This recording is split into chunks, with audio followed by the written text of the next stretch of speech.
Hello, everyone. It has been a minute. I hope everyone has been doing well. Take a load off, grab a mug of something tasty, and let's just chat for a bit.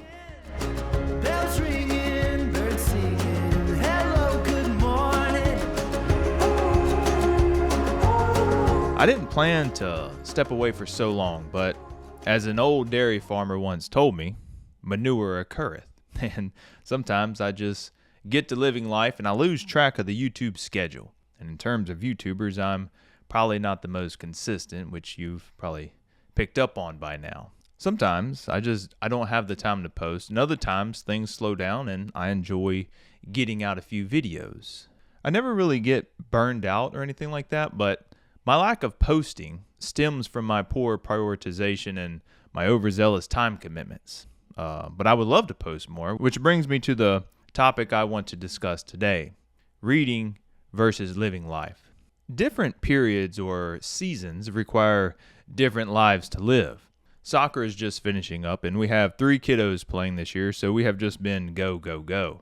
And then we have the 2-year-old to pack around, which is as heavy as a bowling ball and as wild as a baby boar. But soccer has finished up, and I'm okay with that. I'm not going to lie. I'm good with it. We've been doing a lot of cane pole fishing, which is just where I go cut a few cane poles, put some strings on them, and then we go get some worms, or they go find some crickets out there, and we just fish, catch some brim, bass, stuff like that. We have been in the garden a lot. My wife and I used to joke about the garden being like a fun hobby, but now with the price of food and the number of kids, it's kind of a necessity. Most things are easy to grow down here in Louisiana, even with minimal knowledge. You don't have to be the smartest farmer to kind of grow some stuff down here. Potatoes, okra, tomatoes, peppers. Peppers get a little finicky, but cucumbers are super easy. Green beans. The hardest part is just making time for it daily. And like most things in life, it's easier to keep up than it is to catch up. We call the garden the kids' classroom because many good lessons can be learned in the garden. I preach it all the time, but I think classical education is more than just books and literature. We seem to have kept all the words and we gutted out the activity, the doing, the experience. You can calculate distance, radius, and circumference in school all day long, but get on a boat and apply it. You may find that your answers can get you lost. But let me step down from my soapbox before I get to preaching too much. Anyway, the hard work in the garden is complete. Planting is done. We're kind of in this maintenance mode right now, so that's going to be nice. But other than that, we've just been having a lot of things to fix. Work's been crazy. It's been super busy. I did get to go to the book bazaar here a couple weeks back, so I want to kind of go through a few books and just show y'all real quick.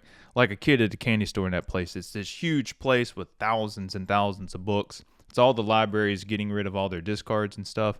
Usually paperbacks are like 50 cents, maybe $1, and the hardbacks are usually $1. So it's usually pretty cheap. So let me go through a few real quick. I found The Richest Man in Babylon, which is a great book. I picked up The Sun Also Rises by Ernest Hemingway. Euripides, which has the Bacchae, the Phoenician women, and Electra in it. I got 2 of The Catcher in the Rye. Sometimes I get if they're cheap like this, sometimes I get like 2 books just so I can give one out, or, when you loan something to somebody and you never get your book back, if you got an extra copy, you're good to go. I got another copy of Walden. Already had one, but little old school one. Got it. Sorry.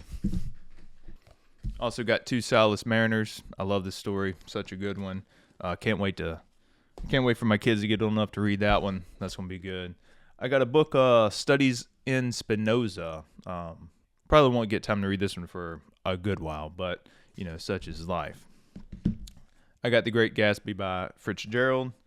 I got one of these classic starts. They didn't have to. They had a good many of them, but we had most of them. I like these books for the kids. The kids love them.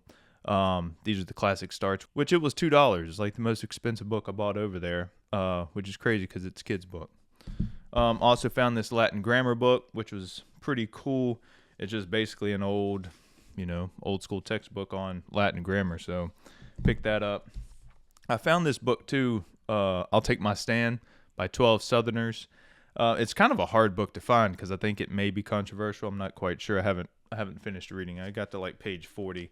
But super good book so far. I mean, it's kind of telling, about the agrarian versus industrialization and the lifestyles and how everything's going to be changing. And the last one I picked up was this book, The Dictionary of Latin and Greek Origins, which is basically just breaking down the words we use today into kind of where they came from. And that's kind of fun to go through. So that's all the books I got at the Book Bazaar, which is a fun thing. I highly suggest if you have something like that in your town or city, wherever you live, definitely go check them out. You can pick up some great books like that. And yeah, currently I'm reading a book on gardening because 'tis the season. I read the first few chapters of 10 Acres Enough, which is about a merchant turned farmer in New Jersey in the 1830s. And the language is just beautiful. To imagine just a simple shopkeeper or farmer writing with such exactness, it kind of blew me away. And the character of the man, how he spoke to his wife, his passion for things in life, his family. And I want to share a quote from when he and his wife were saving up money to move. He said this in regards to her. Her economy was not the mean, penny-wise, pound-foolish policy which many mistake for true economy. It was the art of calculation joined to the habit of order, and the power of proportioning our wishes to the means of gratifying them. I mean, how beautifully conveyed is that thought? And there are many like that in the book, which, the language alone has kind of kept me reading it.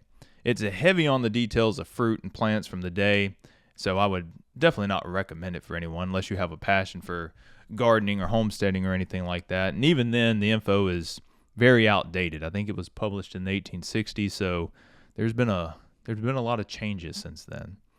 With that being said, I'm going to try to get back to a decent posting schedule. I just need a break from the screens and the computers from time to time, and sometimes I just want to live life offline for a bit. But I'm also happy to announce that the last video in our 8-book reading series is nearly complete. I'm actually editing the video now, so it should be coming out soon. Then it will be time to choose our next series, and I'm kind of looking forward to that. I'll be doing a poll. I'll be posting a poll here pretty soon where everyone can kind of vote, and I'll provide some more details on that a little bit later. So that is going to be coming up. I'm hoping to finish up Emerson this summer and complete Volume 5 of the Harvard Classic so we can move into Volume 6. And other than that, just enjoy life, everyone. Get your hands in the soil, jump off into the water, give a child a good book, and enjoy the beautiful sunshine. Subscribe to the channel if you have not done so already. I love you all, and as always, I truly hope you stay blessed. Thank you. Love y'all.